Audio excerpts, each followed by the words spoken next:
Shalom teman-teman, kembali bersama channel Yudhy dan saya berterima kasih untuk dukungan saudara-saudara semuanya dalam subscribe dan saudara yang sudah menonton video-video saya.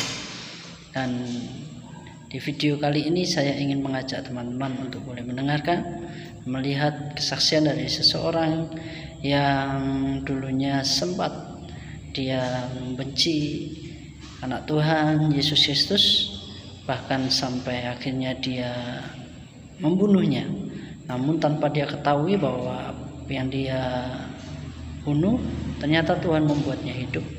Dan di tengah-tengah perjalanan hidupnya Tuhan memberikan anugerah, Tuhan Yesus memberikan hidayah untuk dia boleh mengikut Yesus, dan akhirnya dia memutuskan untuk meninggalkan jihadnya dan dia mengikut Yesus Kristus.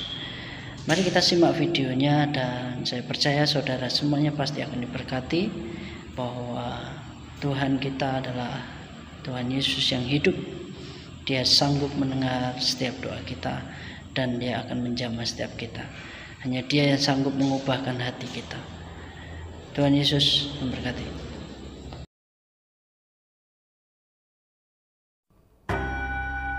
Zechariah, he was a nice person. He was a decent person. He was very smart. He was the only Christian in the whole of the school.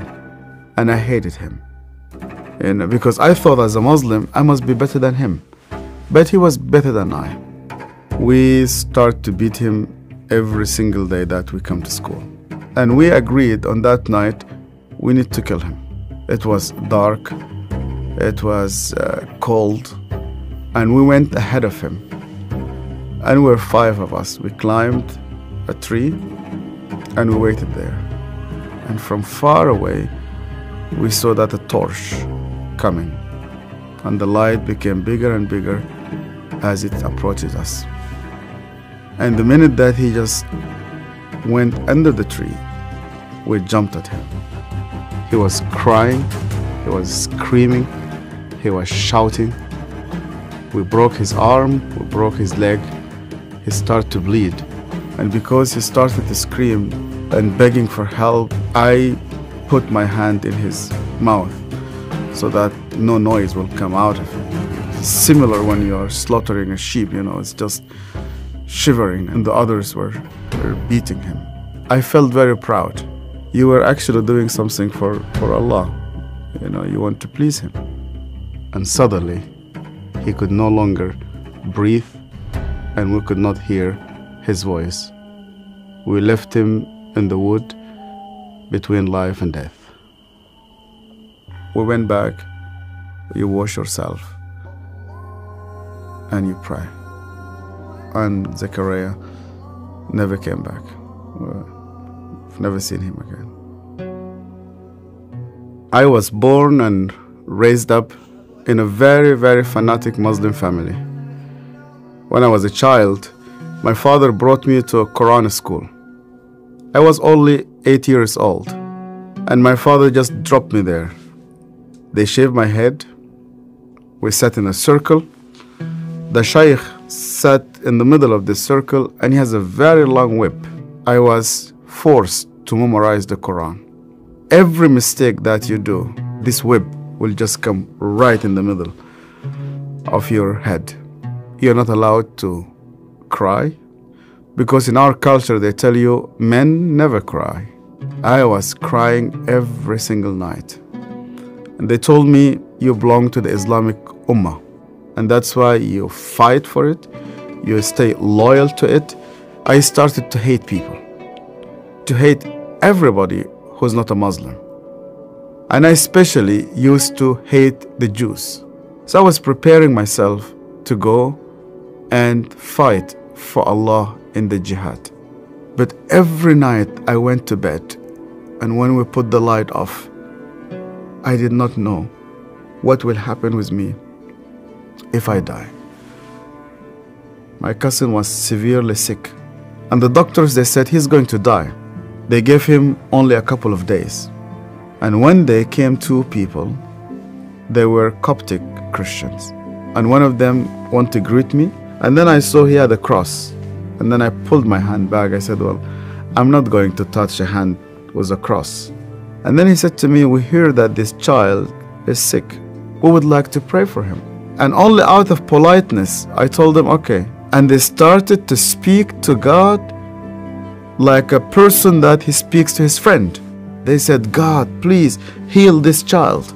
The minute that they said Amen, this child opened his eyes for the first time in 4 weeks.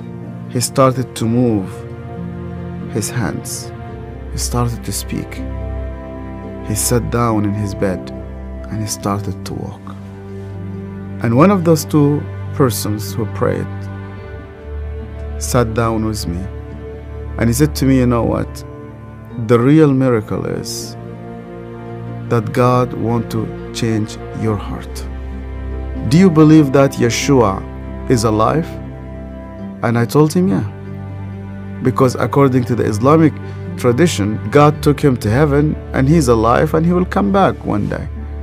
And he said to me, because he's alive, you can speak to him. That changed my entire life. And when I started to read the scripture, nobody needed to convince me to love the Jewish people. The only way for Muslims to start to love the Jews is when they meet Yeshua.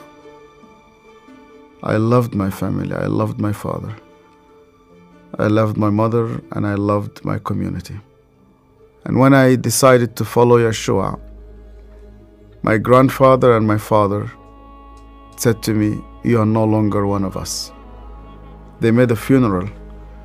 They invited friends and family. They brought a coffin to the cemetery and they said, our son is dead.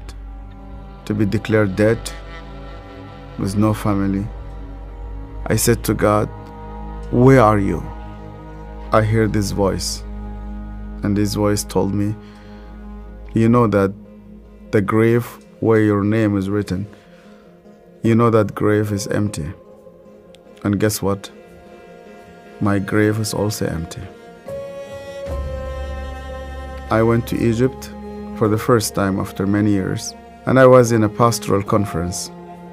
And one of the Sudanese pastors came to me, it's an elderly man, gray hair, started to speak to me and he asked me, where did you come from? I told him my story. He started to cry. And then I asked him, why are you crying? And he said to me, do you remember me? My name is Zachariah. And suddenly, I remembered him. The last time I saw him, it was in that dark night. I could hear suddenly the way that he was screaming, even though that was 25 years. Suddenly I started to see his broken arm and broken legs. I started to see the scars which I caused him. I started to be full of shame. I was a bad person, yeah. I was terrible.